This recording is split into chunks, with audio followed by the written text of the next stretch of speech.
Hey everyone, welcome back to another quarterly CE. We're going to have several topics that we cover today presented by your medical directors, myself, Dr. Brian Miller, Dr. Angela Cornelius, and some of our EMS fellows, Dr. Brian Wong and Dr. Matt Earl. Hope you enjoy. For my session, I'm going to be talking about the concept of system performance bundles. This is something that you all are fairly used to, but it's going to give you a little bit of insight into the background of how we perform quality improvement in terms of larger scale system improvements.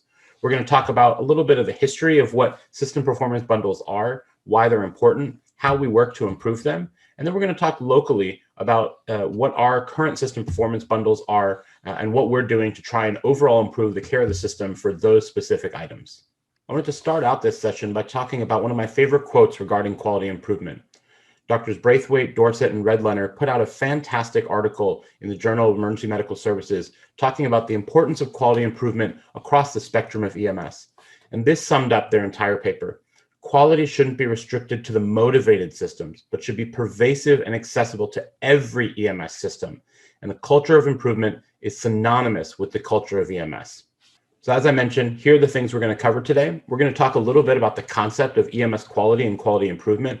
We're going to talk about system performance bundles, what they are and how they're developed. We're going to talk about our local system performance committee, and then we're going to go over our current bundles in our system. So let's start with a little bit of background about EMS quality. So some of you are still used to paper run forms, or you used them back in the day. And when it came to quality improvement or quality assurance from a medical director's perspective, the typical process was to gather a select group of run forms, whether it was cardiac arrest or chest pain patients, or maybe a small random sampling of the actual overall patient volume, and essentially to read it from top to bottom and analyze whether we felt like the care provided was up to the standard of care.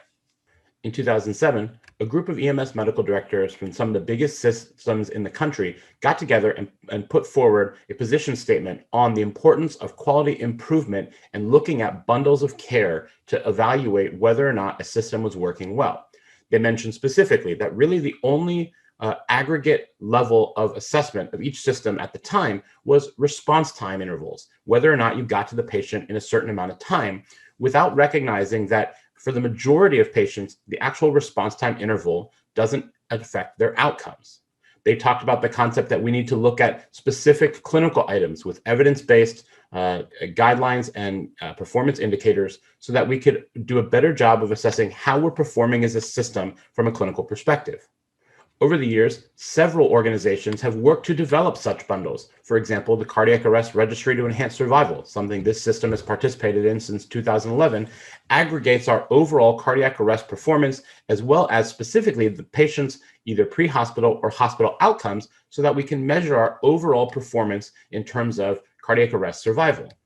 In 2016, the National Association of State EMS Officials got together with some funding from the National Highway Transportation and Safety Administration, which funds EMS for the most part in this country, and put together some candidate measures that were developed as part of what was called the EMS Compass Project. It was one of the first large-scale initiatives from multiple EMS organizations to put their heads together and come up with both operational and clinical performance metrics that agencies across the country should be able to work to both measure and improve on.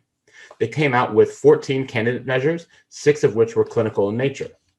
In 2017, this program pivoted when NHTSA contracted with ACET, the American College of Emergency Physicians, to continue the work on EMS performance measures. They formed a sustainable organization called the National EMS Quality Alliance, or NEMSQA, in 2018, and formalized it as an actual 501 corporation with a goal of releasing a measure set with input and membership from several EMS and fire organizations across the country, as you can see there down at the bottom. This NEMSQA measure set, as is elaborated here in the list of items, is really considered now to be one of the standard measurements for EMS quality when looking at overall systems performance. It measures a handful of clinical items, specifically things like, did a system administer glucose or glucagon to patients who they found to be hypoglycemic? Did they evaluate a respiratory rate and a pulse oximetry on pediatric patients complaining of shortness of breath?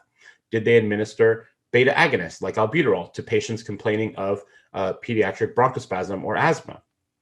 Did they document a weight when administering medications to a pediatric patient? If a patient is in status epilepticus, how often did they get an adequate dose of benzodiazepines on arrival of EMS? How often are we doing a stroke assessment on patients who present with a chief complaint of strokes and stroke-like symptoms or weakness? If you have a trauma patient, how often are we assessing their pain? And then secondarily, how often are we actually treating their pain? How often do trauma patients go to a high-level trauma center when they meet the appropriate criteria? And then some operational clinical blended measures that we've been talking about locally, especially, are the safety measures. How often are we using lights and sirens during our response to a scene? And how often are we using lights and sirens during transport to a hospital? In the OMD, we've worked to measure these NEMSQA measures for the NEMSQA system, amalgamating where possible both the documentation on the EMS side from MedStar as well as the medical first response side from the fire departments. We've looked at most of the measures here and made comparisons where possible to a national data set called NEMSIS, where all the charts in the country are uploaded and can be analyzed against these same measures, as well as similar systems across the country that are all ALS and have a heavy call volume. As you can see, the system performance is variable, especially when compared to our national and similar counterparts. There's definitely room for improvement here, but in a lot of ways, the system is doing really well in comparison to these other groups. One of the concepts that underpins the idea of healthcare quality improvement is the IHI, or Institute of Healthcare Improvement's Model for Improvement. The Model for Improvement uses the concept of PDSA cycles, trying to understand the fact that you can't affect systemic change without building out programs and small tests of change in order to overall move the performance of the system. Large-scale improvement doesn't come from individual discussions with individual crews. It comes from system-wide education, raising the knowledge bar, raising the overall performance bar, and implementing systemic best practices so that we can move the needle on a larger scale as opposed to on an individual provider-for-provider basis. This is something we've been working on with our video laryngoscopy project, for example, and the most recent AIRWAY checklist development. The AIRWAY checklist is a PDSA cycle to try and implement a systemic process that is meant to overall improve our ability to perform this video laryngoscopy airway management successfully. Some of you may remember the Blueprint for Quality, a document that this office put out in 2015, working to try and develop a new and forward-thinking quality improvement process for the system. In it, we talked specifically about development of a system of clinical and operational performance metrics with a goal of actually decreasing the frequency of sentinel events and overall increasing the overall system performance. We talked about the fact that at the time, the only thing that we really measured was IV and airway success rate that was subjectively documented. And those of you who have been around since then understand how we've moved towards an objective system of measurement. And so again, we pushed forward this concept of clinical bundles that measure the overall quality of clinical care, both from a clinical and operational perspective. Following on from this became the development of the system performance committees. Those of you who have ever read the interlocal agreement, the foundational document of the NEMSQA system, will note that in 2018, a new item was added specifically talking about the development of a task force representative of all groups, both medical, operational, EMS, fire, city, etc., to develop specific goals, both operational things like response time goals, but also clinical performance standards. This was reaffirmed in the 2020 interlocal, calling it specifically the System Performance Committee, with a goal of developing clinical performance standards in its original list of things to work on. This group of representative individuals from both EMS, fire, OMD, etc., first started meeting in July of 2016 and has met regularly since then. Currently, it's a monthly meeting where we work together to identify things like what we want to measure for the system. This can be operational things like response time requirements. This talks about the current clinical bundles that I'm speaking about today. This is the group that worked on the BLS pilot to actually put forward the BLS ambulance fleet into the system and develop the project itself as well as its success and failure measures. We're embarking on some new projects as well, looking at systemic reprioritization, trying to make sure that the right patients are being identified at the dispatch level to try and get a appropriate priority response when they call. So let's talk about our current bundles. Right now, the board has approved 4 clinical performance bundles: cardiac arrest, airway/ventilation management, STEMI care, and stroke care. First, let's talk about our cardiac arrest bundle. It's really broken down into three subsections. The first one is at the dispatch level, looking at telephone CPR. These are measures that were developed by the American Heart Association, looking specifically at the performance of a system's telephone CPR instructions. It looks at several items, specifically, how often is a real out-of-hospital cardiac arrest identified at the dispatch level? Of the cases that are identified at the dispatch level, how often do they receive telephone CPR? What's the median time between the pickup of the 911 call and recognition of the patient being in out-of-hospital cardiac arrest? What's the median time between the pickup of 911 call and actual hands-on chest from telephone CPR?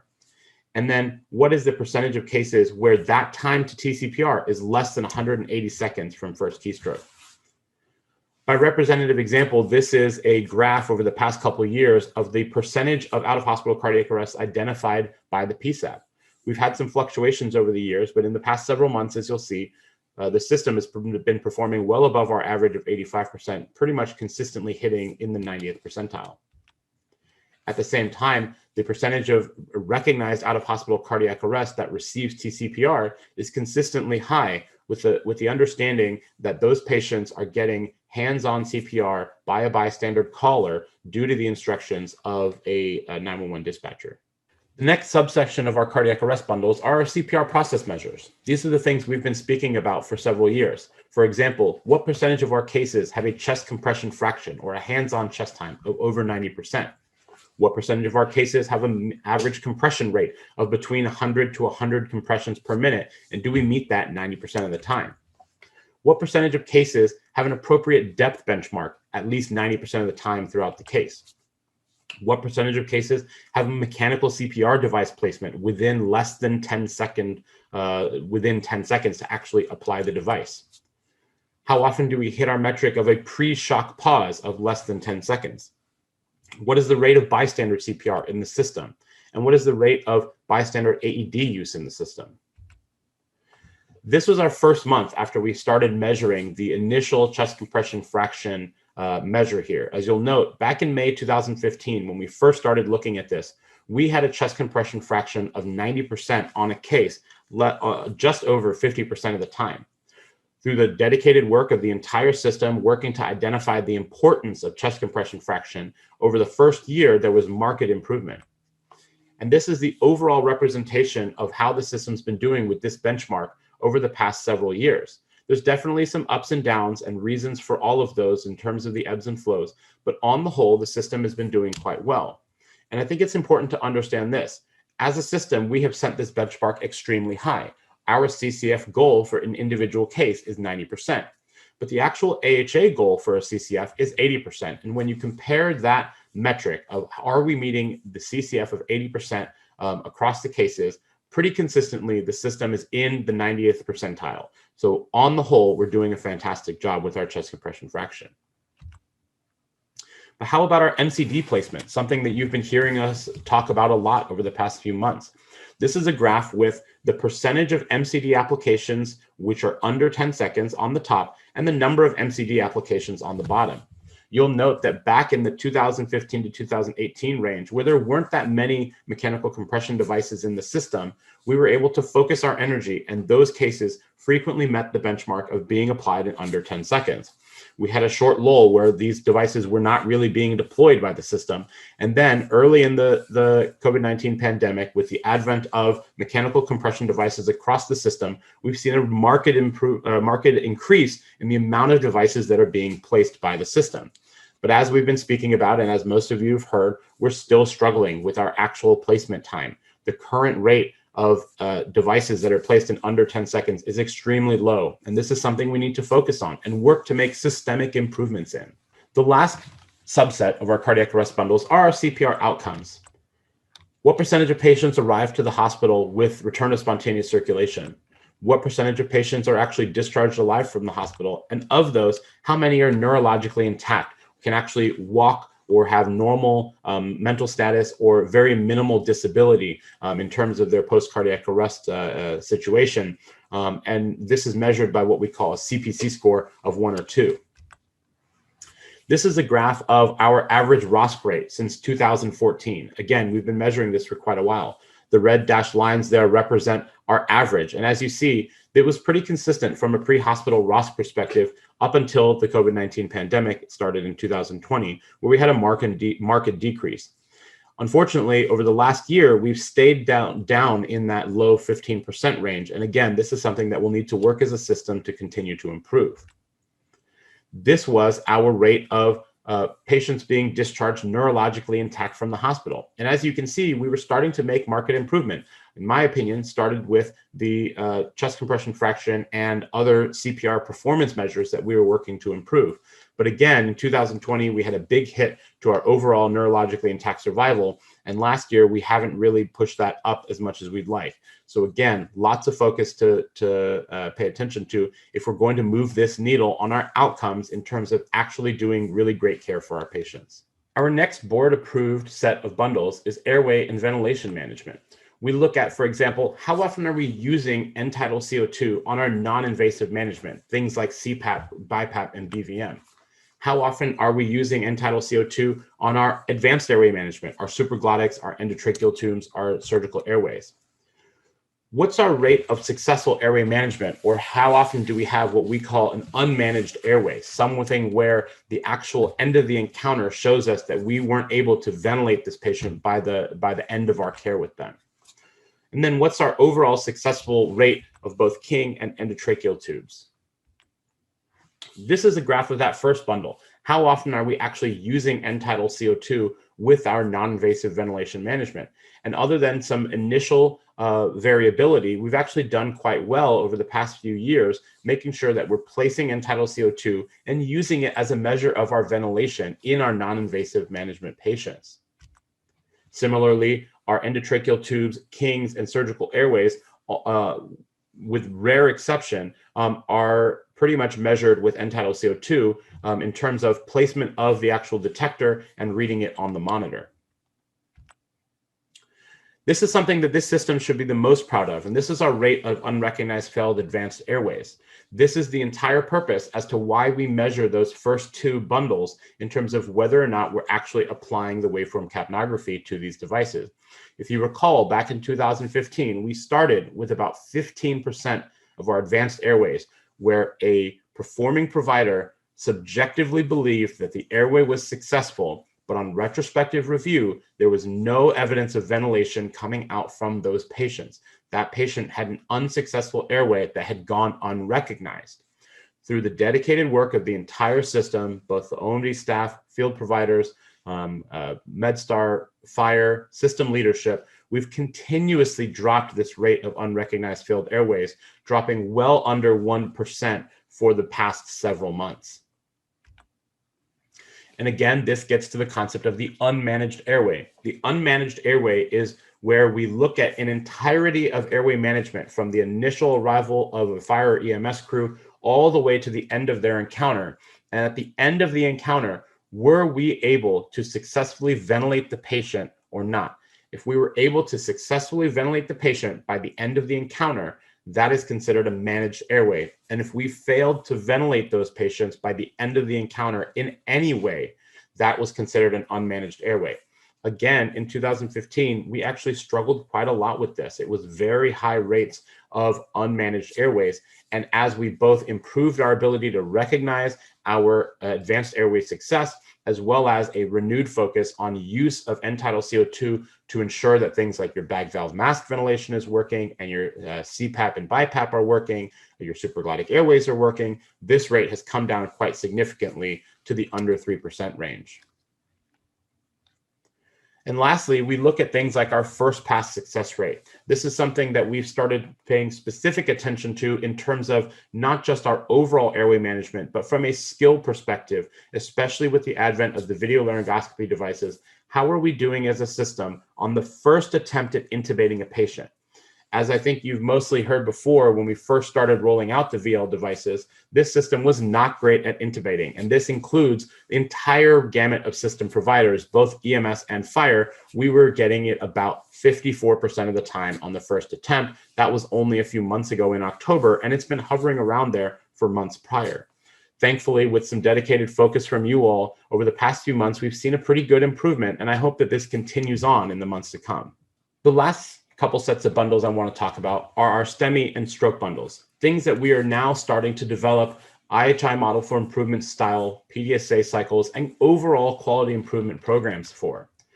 Our STEMI bundles are as follows.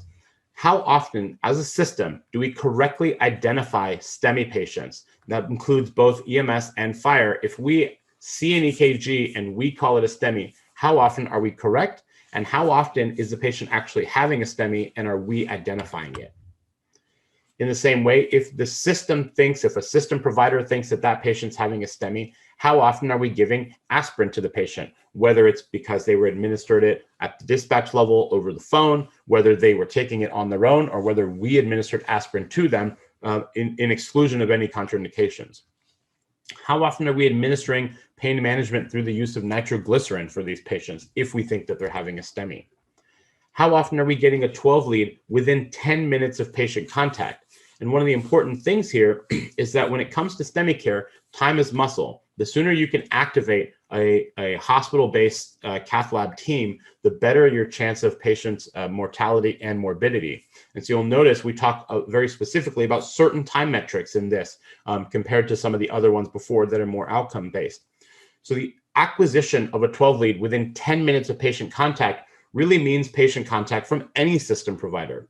Even if you're a BLS agency that doesn't have a paramedic on scene, but you have a cardiac monitor that can acquire a 12 lead, if you have a patient with chest pain, it's a great idea to capture a 12 lead EKG so that if there is a STEMI on the arrival of a paramedic, those things can be identified sooner rather than later.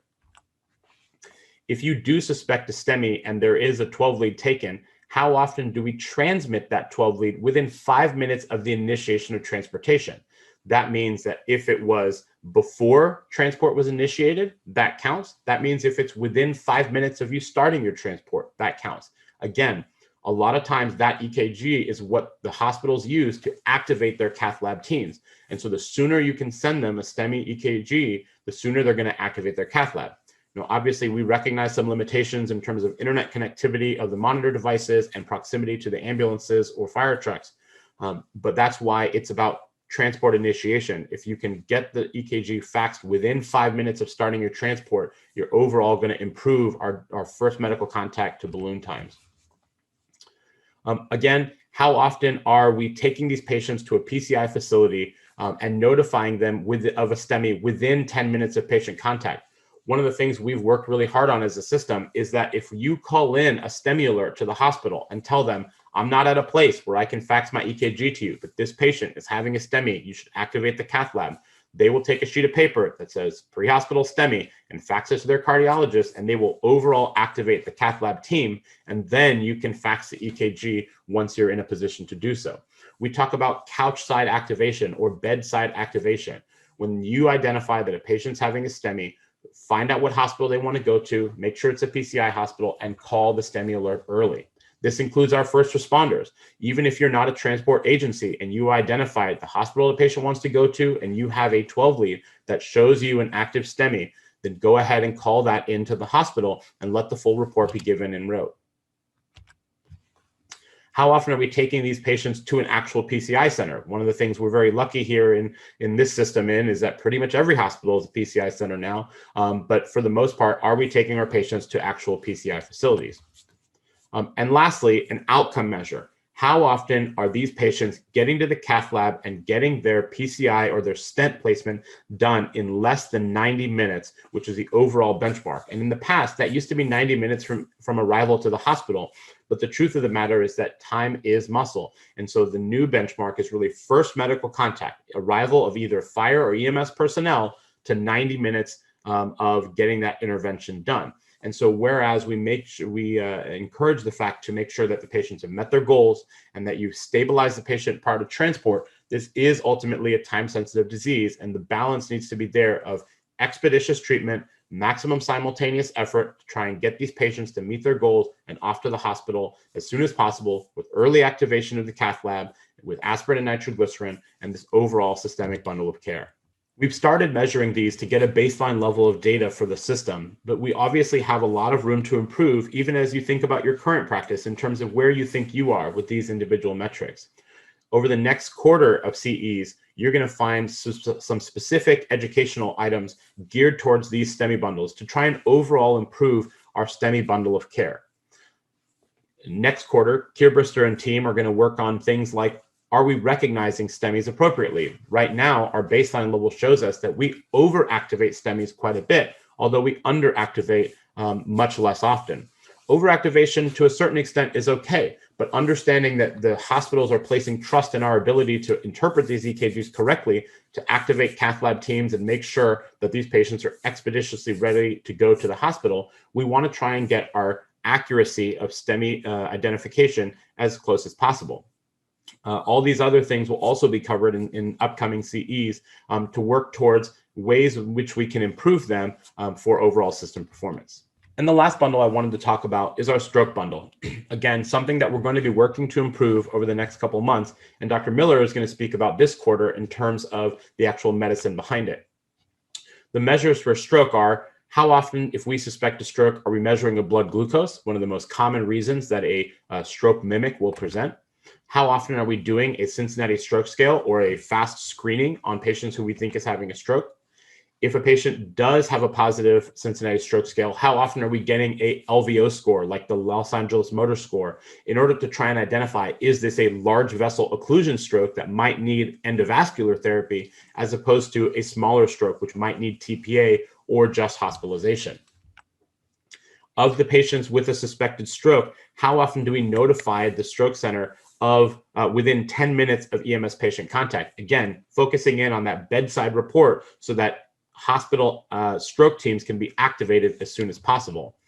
And lastly, if a patient has a high LVO score, like a LAM score of over 4 or 5, how often do we take them to one of our comprehensive stroke centers that are the ones that can specifically do this endovascular therapy? Again, like our STEMI bundle, we've started to get the baseline data of how we're performing in these bundles as a system. But over the next few months to quarters, we're going to be working to implement new systemic changes to overall improve our ability to provide the best stroke care possible to our pre-hospital patients. That pretty much covers our actual clinical bundles for the system, as well as a little background on what clinical bundles are. I'll leave you again with a couple pivotal quotes from one of my favorite papers on quality improvement. Empowerment and education of the individual provider is central to actualizing the vision of ingrained safety and quality as a part of daily practice and not merely as a declared aim. It's not good enough to just say that this system provides clinical excellence. It's not good enough to say that this system is one of the best in the nation.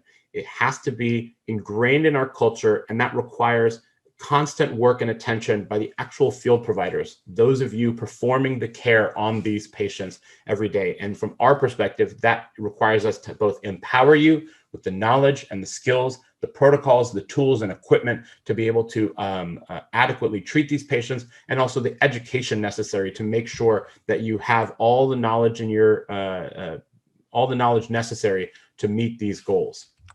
And lastly, identifying and managing areas of risk prior to an error is the ideal situation and is reflective of an organization operating at the highest levels on both operational and medical plane. This again gets to the idea that we should be looking across the board at important items that we need to work on to both improve, not just at an individual level, but as a system level. Clinical bundles and other key performance indicators are the way that we maintain a high performance EMS system. And I appreciate the work that all of you are doing to help us ingrain this quality of culture and safety into this system for the betterment of our patients. All right.